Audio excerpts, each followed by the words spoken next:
Hey, you guys, welcome back to the Elevate Your Life podcast. We have a very special guest for you today, and we're covering all things spirituality, okay? Spirituality, how to attune to your authentic self, to know what that is, and to experience the liberation that comes with that so you can attract and magnetize the things that you want in your life at the frequency that you want to operate from. But we can't do that until we become our biggest advocates to understand what is our conditioning? How do we become aware of that? How do we start to dig deeper when things come up and ask ourselves the right questions? How do we know we're not spiritually bypassing and succumbing to what we've referred to as toxic positivity in the episode? So joining me today, we have Khrey Musni. She is a certified Reiki master, emotional freedom technique practitioner, life coach, clinical hypnotherapist, a speaker, mentor, and fellow podcast host. She intersects science and spirituality and grounds restless souls to leaders, entrepreneurs, and healing their emotional blockages through trans modalities that have been suppressed for so long. She guides them to energetically align and move through fears and limiting beliefs to harmonize your mind, body, and spirit to feel fulfilled and grounded authentically to your core essence. This conversation was so empowering, and I left with so many tools and tangible things that I can start to do, and I've already begun, that I know you're going to be inspired and empowered to do the same. And I encourage you to share this episode with a girlfriend that you know is on this path of personal development, is on the path of awakening, and wants more for herself as well. We're going to dive into this episode with Khrey right now. Khrey, welcome to the show. I am so honored to have you joining us today. Oh my gosh, thank you so much for having me. I am thrilled to be here and so honored to be in this room with you. Yes, it's one of those things where like attracts like, and just like magnets that are just drawn to each other. That's exactly how we connected and how it felt when we first met. I agree. I feel like it was so authentic, and the way our conversation just flowed, I felt I was just in this generator inside me that I'm so excited to just express to you what this work is all about. And the way you also received that and felt like you're resonating with what my work is, it really made me feel, wow, I am really divinely guided. I was divinely guided to connect with you. 100%. And I know that there's so many different things that you have learned and acquired along your way, but in a really highlighted version, right? Just give people an introduction of yourself. And I'd love to start off by sharing your journey of awakening, because we all have that moment in time that takes place. Yeah, it all started when I was diagnosed with an autoimmune disease. And this autoimmune disease was basically a spectrum where your body is fighting against you. And I was running 100 miles per hour inside, while outside it looks like I'm normal. So that was, I would call it my spiritual bottom, where it was a start for me to really pay attention to myself deeply and not find ways to distract myself or avoid what I was actually feeling. So, in that context, I was in nursing school for a while. And in nursing school, you're really on that game of you have to be a top performer, push and push, right? Expected to really do well and also uh, not feel stressed, but still like be okay and normalize stress. So suppressing that and growing up, I was really the kid who loves to play sports and not really pay attention with what it feels like to connect with your emotion.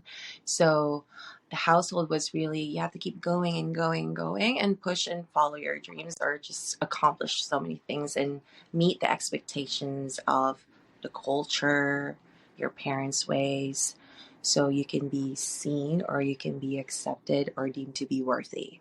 That was the context that I was in. And with that being said, when I was diagnosed, I was in denial for 5 years because why me? I'm always playing sports. I'm always doing and doing. And that's the only thing that I know how. And once I realized, you know what, I'm going to give up. I'm going to give up, meaning I'm going to surrender. I'm just going to let it go, all of this context in my head, because I feel like nothing is working. Nothing is working. All of the things that I've known, the old paradigm thinking, not working. It's not helping me heal. And in that state, I went through radiation therapy. That was 2017. And that radiation therapy really pushed me to give quality attention to myself. And I was already in this spiritual journey where I was diving deep into self love, understanding what it means to love myself in an unconventional way. So 2017, my first year was how can I approach my life differently this time around? And what I learned from nursing school is that there is this holistic approach of healing. And holistic means you have to approach different areas of your life, which is mind, body, spirit, emotion, and of course your entirety. So the first year I focused on my physical wellness. I couldn't even lift 5 pounds in the gym because I was so weak. Yeah, my body is basically, what is happening? You don't have a thyroid that is functioning anymore. So my metabolism is basically out of control. My hormones out of control. Can you just imagine how much the desperate inside me, the desperate feeling of, I want to control my body. I want to bring it back. I want to feel connected with it. So that prompted me to really find ways. I don't want to depend on medication.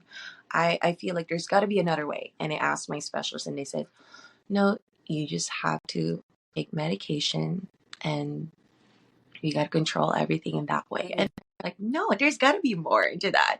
And Yeah, exactly. yes. So the researcher inside me found ways to really hone in and look into several modalities. I researched and I was already finding space to be in tune with my mind. And one of the things that I actually practiced was meditation. I was at work one day and I went to this coffee shop, and this coffee shop has a bookstore. And I asked, can you give me a recommendation of a book that can help me to clear my mind? And the desperate feeling, right? Finding ways. And then this lady gave me this book called The Power of Now by Eckhart Tolle. That book changed my life. That was 10 years ago. That book changed my life. And it started to helping me shut down my brain completely, but to relax.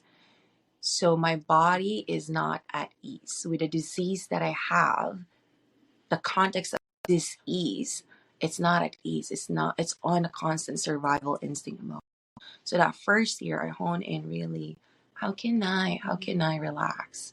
And then also find the strength to grapple into bringing my body back into a neutral state.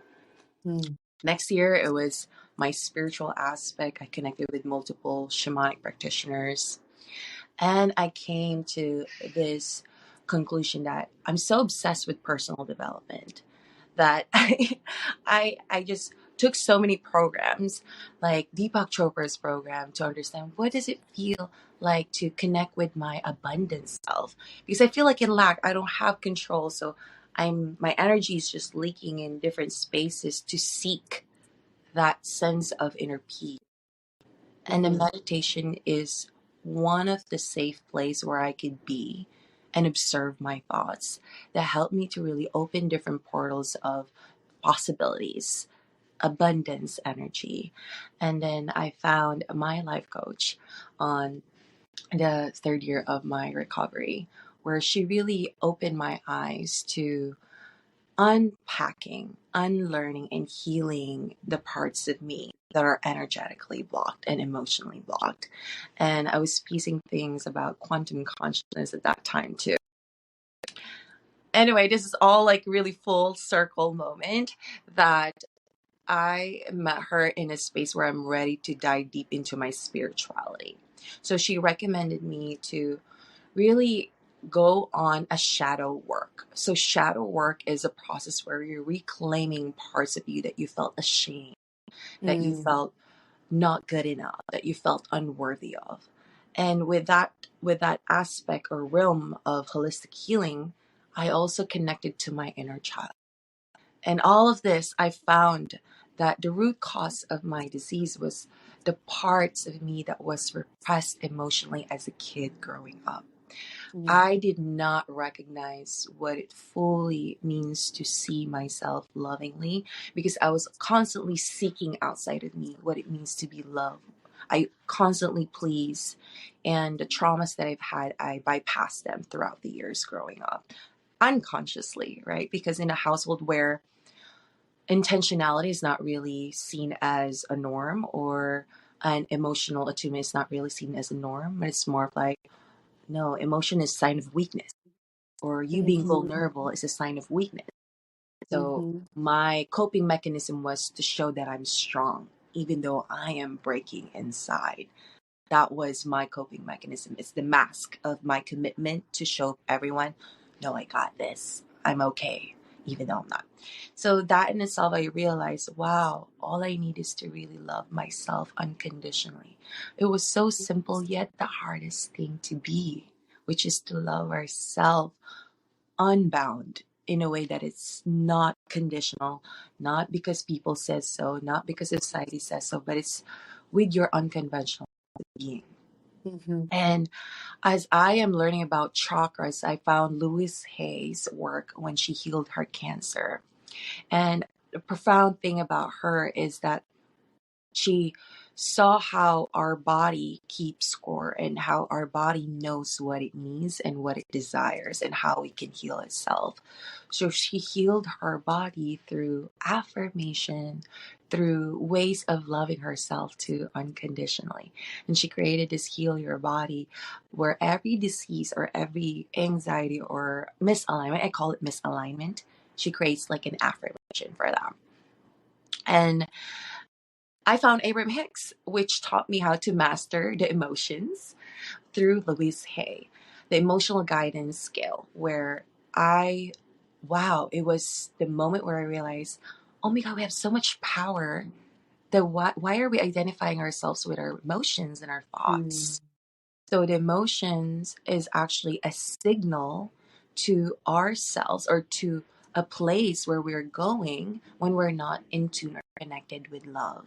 It's like a radio station where, oh, I'm listening to hip hop, but I want to listen to R&B, Right. right? So that was the part where, let me study this. Let me understand what it feels like to not be identified with what I feel, but more of like, I can choose what I want to feel at this moment and recalibrate if I want to.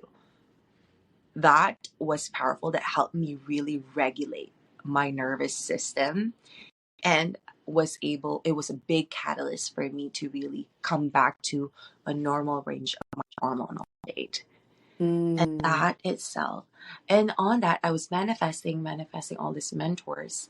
Last piece to my journey was Reiki, energy, right? Emotional guidance scale, energy and motion, and energy. I was already learning about energetics, and whoa, Reiki is the last piece. You don't need anything. It doesn't require you to be spiritual or whatever, but Reiki is love. And oh my God, it's so in alignment to my journey. I'm finding ways to love myself, and Reiki was the one. And my Reiki master back then, she came to me. So Reiki, I didn't look for Reiki. Reiki found me. She reached Yeah. out to me. She reached out to me. I want to be on your podcast, and let me talk to you about what I do. And let me show you. And I listened to her, and I was like, oh my gosh, this is what I've been waiting, or what I have been looking for, and helping me and other people as well. It can heal your past, present, and future, and help you realign and connect with that essence inside you. Mm. That was it. And then that was the start of me becoming a Reiki master. And throughout that journey, I was also certified to become a life coach, because I was so passionate. What if I can help more people from what I've learned throughout this years, this Of past year? course. I Of was like, what course. am I going to do with all this knowledge? I was like, I started with family. I want to help more people. So I started with that, and then just accepting free clients, hundreds of clients, and doing Reiki. I was so fascinated. I've seen the unseen and seen realms of how this can absolutely help someone connect with their loving essence, their authentic essence. And then throughout that year, I'm also like really honing into the quantum consciousness. I want to understand the mindset. And that's where I got into hypnotherapy and different trance modalities along the way. Yeah, So which we're going that's, to get into. yes. So I learned about neuro linguistic programming, where we can plant seeds into our subconsciousness to bypass your thinking to feeling. Another one is breaking anchoring, you're anchoring good memories instead of the functioning or the ones that's actually operating your consciousness, say the trauma that was trapped in your body. We can break through that and then create a different anchor for you to feel and associate yourself in that resource or a memory, so you can fully feel empowered and feel the body that feels like it's disconnected to your mind, body, and spirit. Right. So it's interesting. One of the things that was one of my ins for 2024, going back to like the in and out challenge, right, was stepping out of my trauma response and stepping into my conscious, aware response that I want to embody, that I am now embodying. And it reminds me of what you're talking about in choosing what you want to anchor, because there's certain things that are anchored in you just from your very existence, from your childhood, that just happen naturally, right? And I'm also in a parenting course right now where they're going through conscious parenting, gentle parenting, parenting with, instead of parenting over or parenting under, right? They're parenting with you.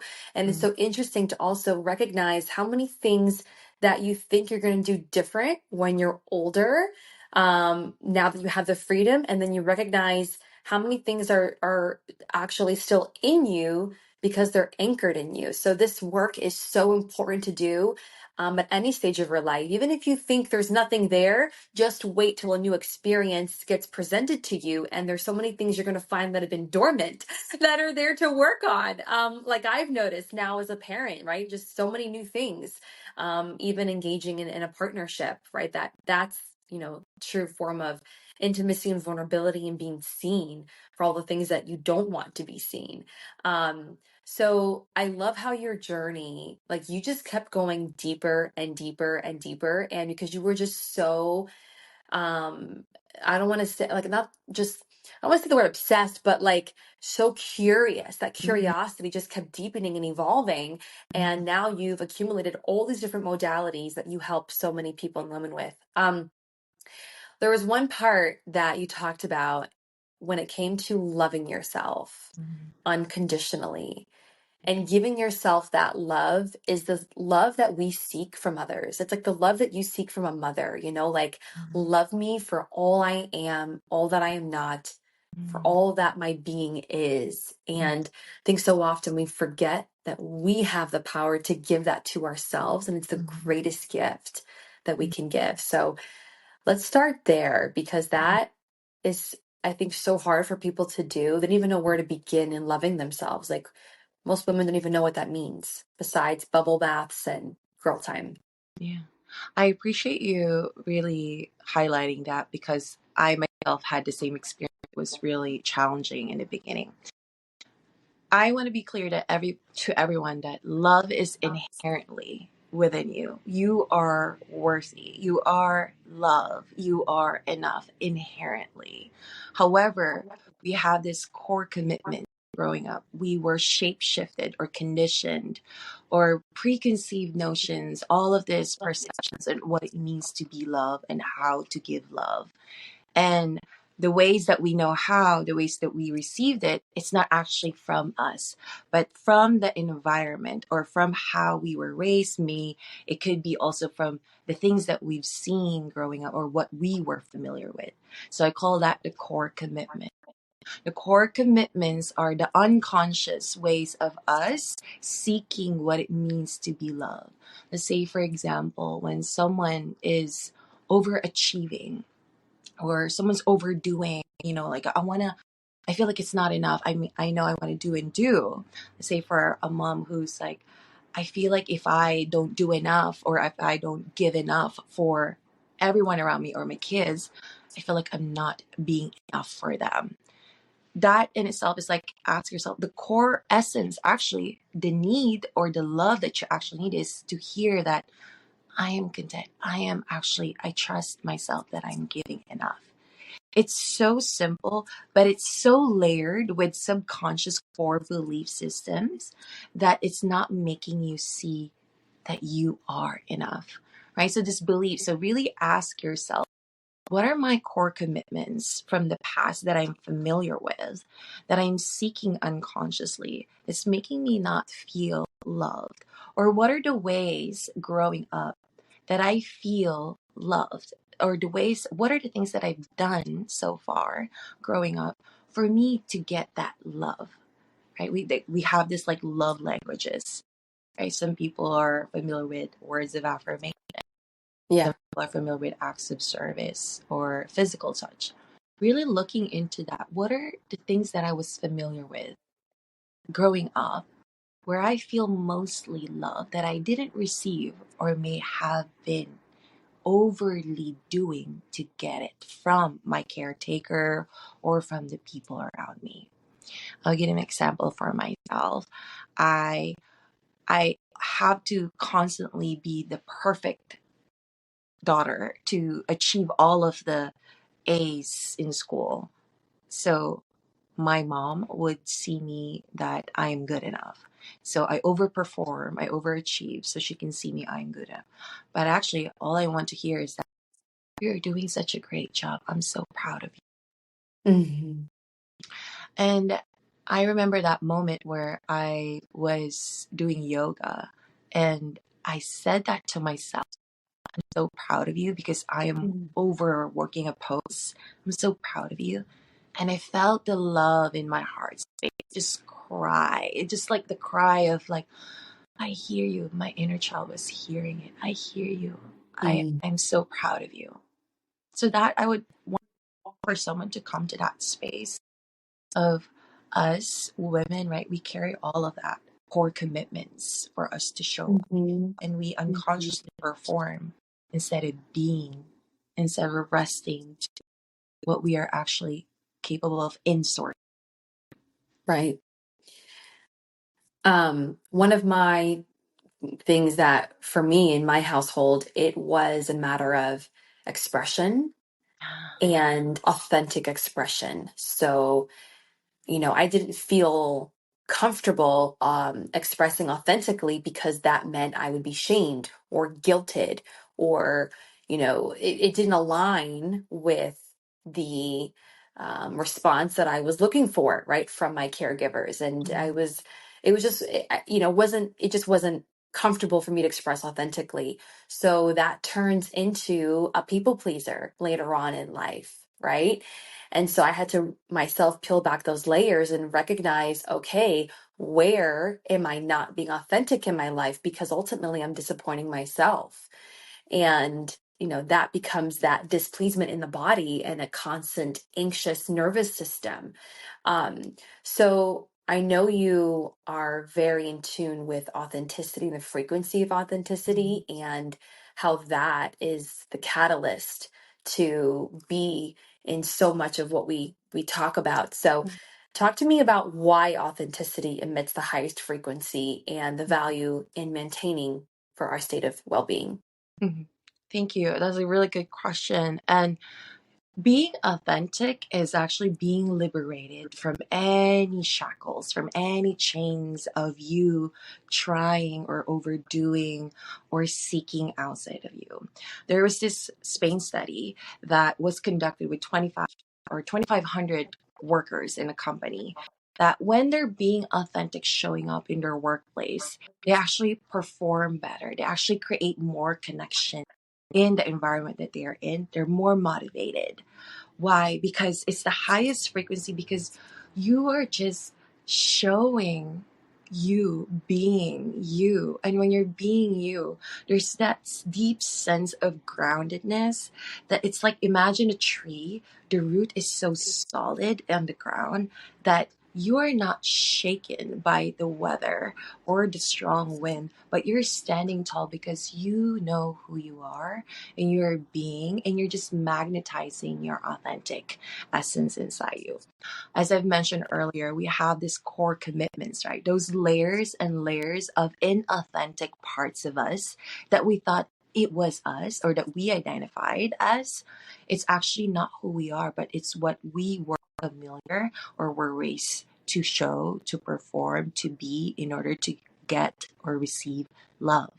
But our core essence, which is our authentic self, is so rooted within, it's so available inside us that we can't see it because of these layers, because of the lens that we're wearing. We're wearing the lens of the core commitments or the ego part of us who's conditioned to perform, to keep us safe, to keep us comfortable from a space where it's not going to show any growth or any opportunities for you to outlive that old version of you, but to Mhm. stay in that so you can be or you can feel belong in a society. That's why it's so hard to be vulnerable, because it will push you outside of the comfort zone. But being authentic, it honors your vulnerability. It honors your essence. And when you're vulnerable, Brene Brown has said that vulnerability creates that sense of belongingness. And Brene Brown has said this: when you're in your authentic essence, your imperfect essence becomes gifts of perfection. And your Mhm. imperfection becomes your superpower. I used to not love my name because of the conditioning that I had, because it's like, oh, it's spelled differently. It doesn't look so common. Again, I'm not part of the society. But now that I realize it's so unique, I love my name and it's so one in a million. Why? Why would I hate it? It's because people say so. So now that I'm Yeah. constantly living to that, it feels so freeing. The sense of freedom. It's so good because, you know, we all want what we don't have. And it's so rare to come across people that actually would say, you know something, I actually love my body, or I actually really love my hair. Like, I don't have a need to change it, cut it, color it, whatever. Or, you know something, I actually really love my name. It's so rare to come across people that don't want anything different than what they already have and actually appreciating it in gratitude and that Yeah. love for what they have and what they are. Which brings me to the basis of authenticity. We talked about this in previous conversations leading up to the show was, you know, it comes down to either operating from love Mm-hmm. or fear. Mm-hmm. There is no gray in between. Yes, yes, exactly. Yeah, Oh, I love this topic. Why love and fear? I mentioned earlier the ego. The ego is the one that's separating you, edging God out of you. So fear is usually false evidence appearing real in your reality. Why love? Love, God is love. And when you're in tune with love, and when you're in tune with your godliness inside you, your the spirit, your essence, your core authentic essence inside you, you're showing up with your higher self, the wisest part of you that's readily available inside you, that's so tapped in, turned on with your beingness. And when you're in fearful state, what this fear does, it inflicts a lot of false reality. It inflicts a lot of core beliefs or core commitments that you've had from the past. It's taking you away, that's stripping you away from being, from just you being you, accepting you wholeheartedly, you. And when you're in tune with love, love in itself shows a lot of infinite possibilities. You see things not in a good or a right way, but it's just seeking, is this serving my highest good or is this not? So that in itself is really a powerful concept of authenticity. This is the question that I always ask myself. How am I being authentic or am I not being authentic enough? When I'm not loving myself enough, I feel like I'm not being authentic. you're What? not choosing you. Yes, yes. Because when you're not being you, you're performing for the person, but you're not performing for yourself. You're not showing up for yourself. I would put it that way in itself, because it would really wreak in your job. You would probably be overdoing or overpleasing. In relationship, you would probably be attached easily because you want to be seen, you want to be loved. So you're overperforming, overdoing something, over seeking for the love. It will come back to the love, because the way we operate in this realm of consciousness, that everything was birthed into love. As a baby, we were loved. So I just want to put into that context of, how am I familiar in ways that I really truly see myself through the lens of love? And if I'm not showing up that way, why? Where is this coming from? What's the fear? What's the fear that's coming up for me? Yeah. Where is the fear? Where is that lack of love, Yeah. right? If I show up this way, I'm not going to receive this in return, Yes. when you are the one that gives that back to yourself always. Yes. And I always tell myself this, like, everything else outside of me, good or bad, is a cherry on top. Like, Yes. don't even expect anything in return. Just show up as you, because you're going to make yourself so damn happy and so damn proud and so magnetic and so amazing. And if other people resonate with that and it lands with them, great. It just comes right back to you even more so. And if not, and they're not ready to receive that, your tree still stands firm and grounded and rooted, and it's growing even deeper day by day. Now, for those of us that are tuning in to that, um, I would say lower frequency, that are in that fear state, or things come up, and let's say the wind has shaken us, it's affecting our limbs and our branches are now running skinny. What can we do to recalibrate ourselves back to love and that fullness, right? How can we then raise our frequency and shift that energy within us? Yes, that's a really good question. So I want to bring into this concept of body first, emotion, and then mind. Why body first? Because our body keeps score. Our body knows, it's so intelligent. And our emotions is the language of our body. And our thoughts is the language of our brain. So what it basically does, the emotion translate into thoughts, and then thoughts is charged by emotions, which is energy in motions, and it becomes into reality. That's how we manifest things into life. If you view things right now, all of our thoughts are not even existing yet, but they're in the realm of our consciousness. There's so many thoughts that's happening all at the same time in quantum physics. But if we charge our thoughts with emotions, which is energy in motion, that in itself becomes our own reality. It physically manifests into our reality right now. Let's say worries, right? Worry is actually a manifestation that hasn't existed yet. So we think about constant charging the worry or thought consistently. Next thing you know, it's happening, even though it's not even real. So, for somebody that says, I'm worried about this happening, or I'm worried about that happening, they're actually manifesting that worry. Yes, yes. Because if you think about worry, it's coming from a place of fear. And we're coming from a place of fear, what the ego will does, it would constantly inflict more and more evidence for you to believe that lie. So I would bring it to you in a state of, what lies are we subscribing right now? And then check in with your body. Okay, what am I feeling right now? This is giving me charge of emotions. So check in with your body. Am I breathing? Am I listening to my heartbeat right now, or am I constantly running away from my body? Meaning, like, you want to do something to avoid. So that's like our programming. Our brain usually programmed to avoid pain. So when you're in this misaligned state, or feeling stress, or feeling unconsciously having this anxiety or low frequency or low vibrational frequency, check in with your body. Okay, am I feeling my heartbeat? Where is the tension right now? And if you could just close your eyes and tune into that body part, it would tell you the language of it. What am I feeling? Acknowledge the feeling. What is the emotion that I'm emitting right now with this pain or this tension? Let's say in my heart space, do I feel sad?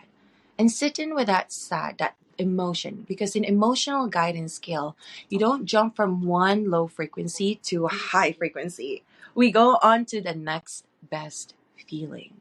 And it's an opportunity for you to dissect that emotion. Okay, I'm sad.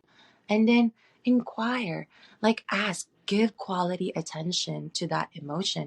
Okay, where am I coming from right now? Is this from fear or am I coming from love? What do I need? That's the time to really ask yourself, what do I need? Do I need to hear that I am okay, I am safe?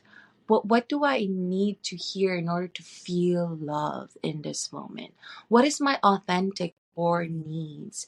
Because right now, I am operating from a fearful state, which is my core commitment, which is my old self or old ways of thinking on how to show up.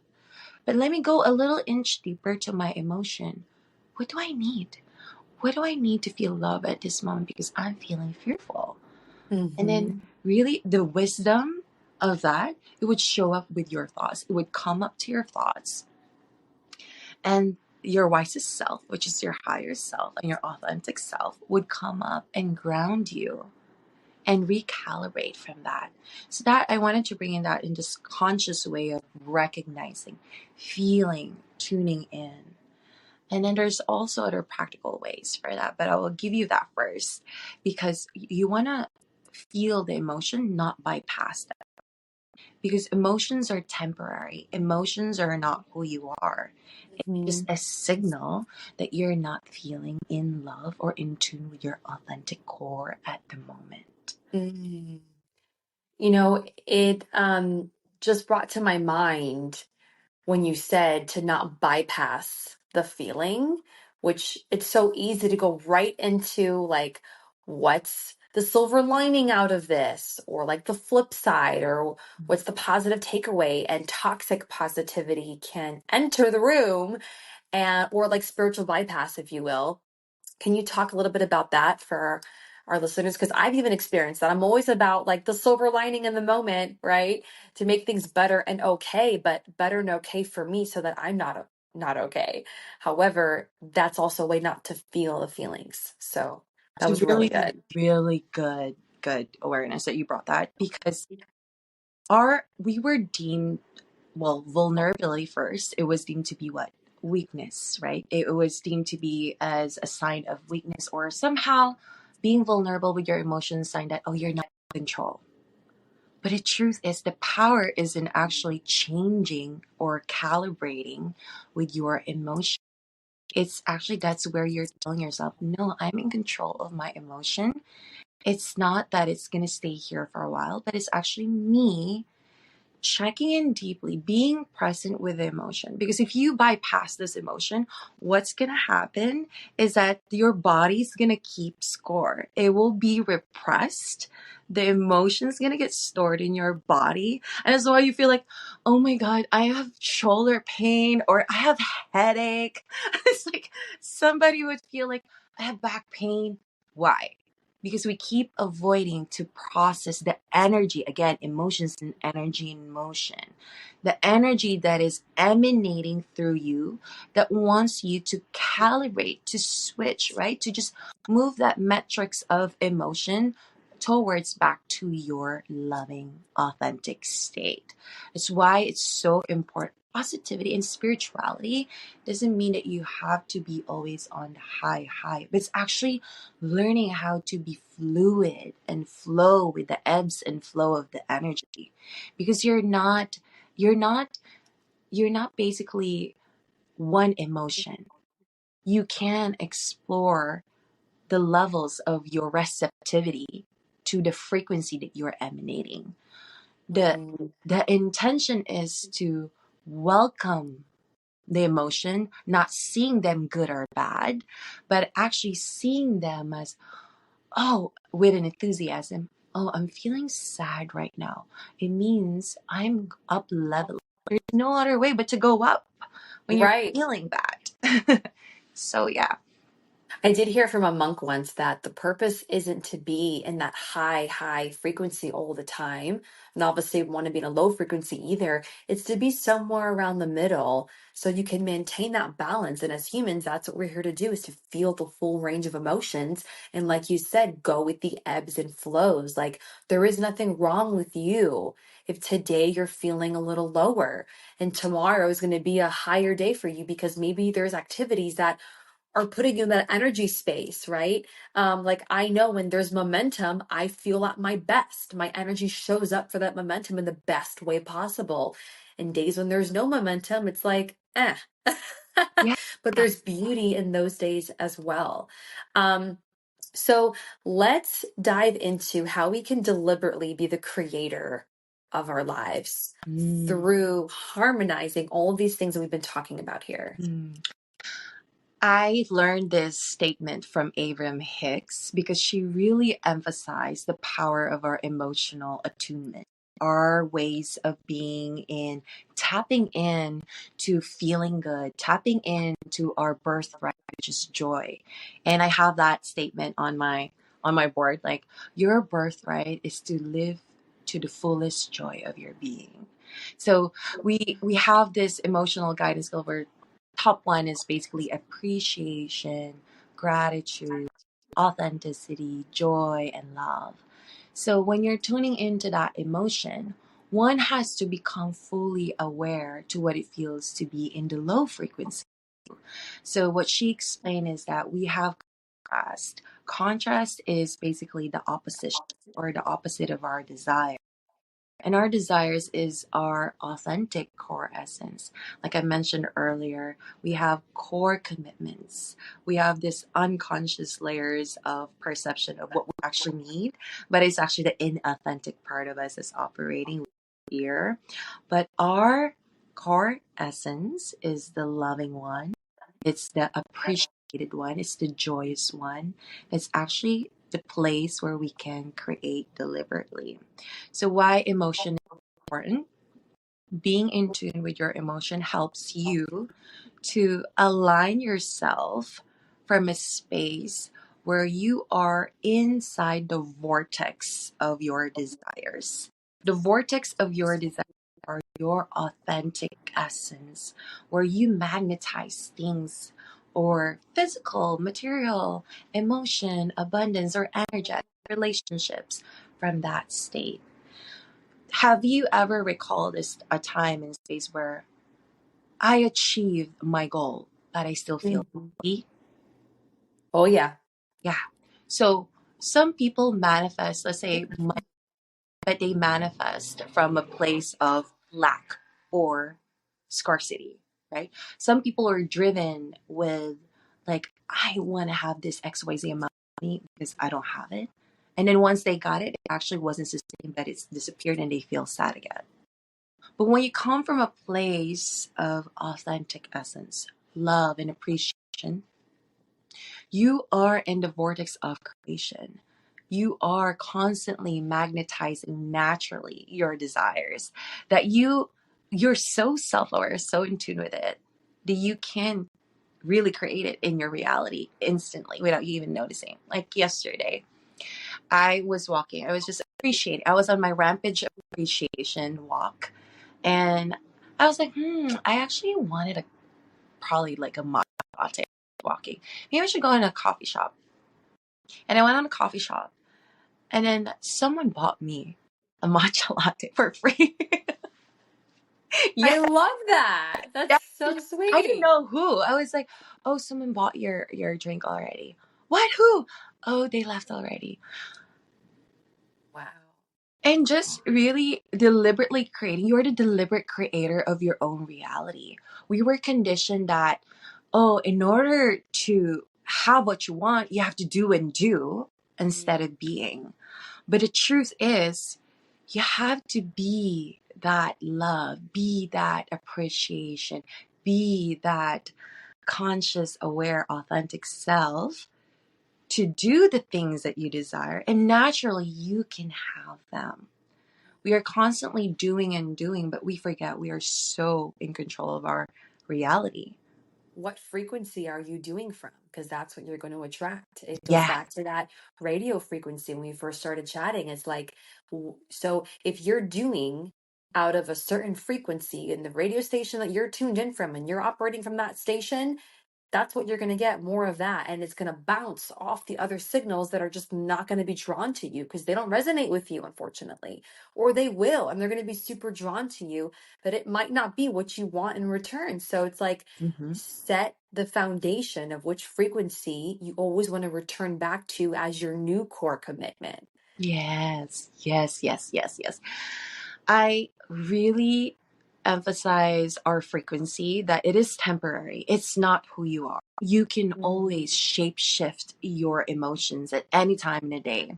So I have this like process with my clients I create with them.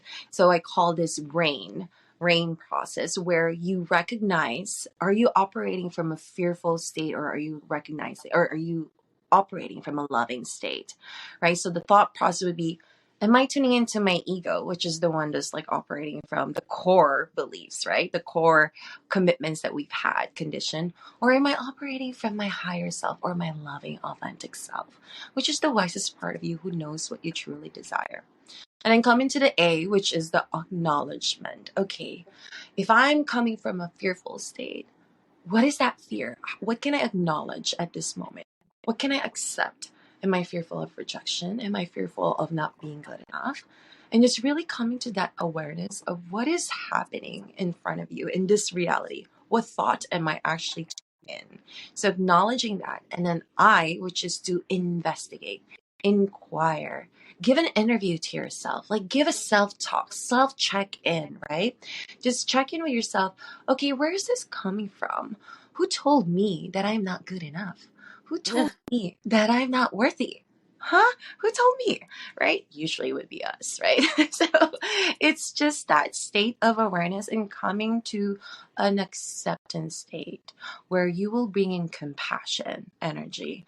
And then N is nurturing. That's where you recalibrate to the frequency that you wanted, the next best feeling, to feel love.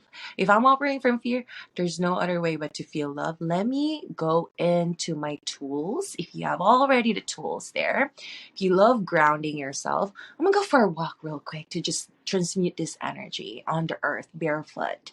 Or I'm gonna go meditate real quick just to clear my mind. Let me take a step back and breathe for 5 seconds real quick and Mm. just tune into my heartbeat. Let me nurture my essence. Let me listen. What do I really want right now? Let me spoil myself real quick. Do I need to fill my cup up if I'm already burning out of giving? Oh, maybe I need to go to a float or have a haircut or just do my nails real quick, just to really create that space that I am worthy of love. And I Mm. am in a fearful state. Let me recognize that. I'm going to take a Mm. step back and recalibrate and shape shift my reality, because I am the creator. Life is happening by me, and I'm choosing the next best feeling to feel good, to feel love, and to be tapped in and turned back on again to that frequency that I am emanating, which is authenticity, gratitude, love, and joy. Mm. So powerful. You said something that really stood out to me, and that was to transmute the energy, right? Let's say going for a walk and transmuting it to the earth, and it reminded me how, even most recently in my own home, right? Things that we experience is recognizing that you have the capability to decide what energy you want to feed. Do you want to feed the fear, or do you want to feed the love? You have the power to, starve one and feed the other. And then eventually the other is what's going to be then filled in the room. It's going to then transfer and transmute. So that was really powerful. It reminded me of Yeah. that practice. You mentioned really a good point about what do we feed, right? We're so conditioned to just consume things unconsciously. What are the words that we unconsciously consume? The movies, the music, the news in the TV, right? What are these things that we unconsciously gravitate towards to that we feed ourselves, because everything is energy. If I'll put it this way, everything is energy. I don't have a TV. I gave it to my dad, to be honest, because I feel like it's not serving me. So why would I want a TV? And yeah, I gave it to my dad. My dad loves watching TV. But I'm gonna bring it to everyone that when you become intentional, you become this version of you harnessing quality energy. So love, I would put it as living over valued energy. So if you value your love to yourself, you create a space for you intentionally to consume valuable energies around you, through you, and transmuting that. Earth is the best transmutator of energy. Why do we love plants in our home? To balance that energy inside a concrete home, right? Because earth brings a lot of energy to ground you when you're inside a concrete home. So it brings that flow of energy through you. So really being intentional, because energy is louder than words, than people's way of their personality, but the energy speaks itself a lot. It sure does. If someone wanted to get started in deepening their understanding, going on a spiritual journey, or even healing their body, I know it's hard to pick one, right? But what would you say is a great place or modality for someone to start with? I would say for someone who's really open to just really try, I would go with Reiki for now, because Reiki doesn't require you to do anything. It just have you lay there or be in a meditative state and then experience the journey with your spirit. It would really bring you to a state of inner peace and oneness with your being. Reiki creates a lot of spaciousness for you to feel the different spectrum of what you are tuning in, negative energies or low frequency. Reiki elevates your space of oneness with the high frequency, which is the spirit that's ever evolving inside. And Reiki takes you to that loving essence. It's so light that when you come out of it, it's like a pure energetic massage that I Ah, say. It would open your heart more to loving you, because you just experienced in one session what it feels like to be at. wow. Okay. I actually have never had a Reiki session done, so now you've completely like have educated me. I'm very much excited to go book a Reiki session, and I wish you lived closer. We would do that. Um, to close us out here, Gray, I would love for you to share with our listeners. Our show is called Elevate Your Life. We're all tuning in and learning different ways to do that. What would be, uh, well, I'm sure it's hard to pick, of course, but what does elevating your life mean to you? I know we've been dancing around it here in the conversation, but to you, I'd love to hear, what does elevating your life mean to you? Mm. I've had this mission with you, and I shared it with you, that I'm in a mission to elevate the collective's consciousness. So for me, elevated life means is that you're not better than anybody else, but you're more of bringing everyone else with you into this space of God's expression through you, the love that is so thirsty, that is so hungry for you to feel inside you. And when you're tapped in, turned on, and tuned into your authentic core, loving self, it brings about everyone around you, and you create that collective consciousness shift around you. You become a ripple effect for everyone else. You being you, grounded to who you are in a loving state, gives a taste of life to people who are also craving in this realm of consciousness. And you being you is a gift, because it's such a refreshing state. You being you, authentically you. It's like, wow, I want to be just me being me like that. That in itself, you're elevating someone in front of you for them to accept the full of their being. They just needed someone to see an elevated one embodying it. Mm, wow. Wow. That is so good. Khrey, where can our listeners find you, follow you in your journey? You also have a podcast. I want you to share the name so we can add that in the show notes as well. And of course, the ways that our community can work with you. First of all, thank you so much, Eleana, for having me. It was such a powerful conversation. And it's a joy and honor to really share this space with women like you who have the same mindset, same goals, same. It's so pure and I love it. It's so authentic. And for anyone who wants to follow me, you can follow me at Holly Khrey, HolikKhrey. And I also have a podcast, which I call Holly Khrey Podcast, Your Dose of Holistic Healing. And yeah, you can hear a lot of my mentors and people that I look up to and their stories and some of the modalities that I actually do and some of the downloads, intuitive downloads that I've had that would most likely give you a little nudge to love yourself and inch deeper and be authentically, to just show up authentically as who you are. And you can also, if you want to dive deep and work with me, I'd love to connect with you. And you can book a connection call, which is on my website as well. I'll definitely give that to Eleana. And it's a free connection call so we can see if we both match energetically in this work together. And yeah, I'm excited to Amazing. connect with the community. Thank you so much for having me. Amazing. Yes. And if you loved hearing her voice like I did, I would definitely tune into her podcast to hear more of it. Thank you so much. Thank you.